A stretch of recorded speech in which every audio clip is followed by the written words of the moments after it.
And Michael Arden said, just remember that we believed in this thing before everybody told us we should.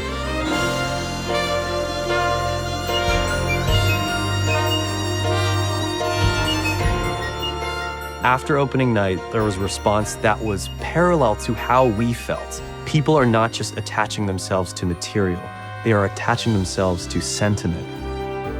And these fans were the ones spreading the word, getting people to come out, and basically managed to single-handedly keep this show open.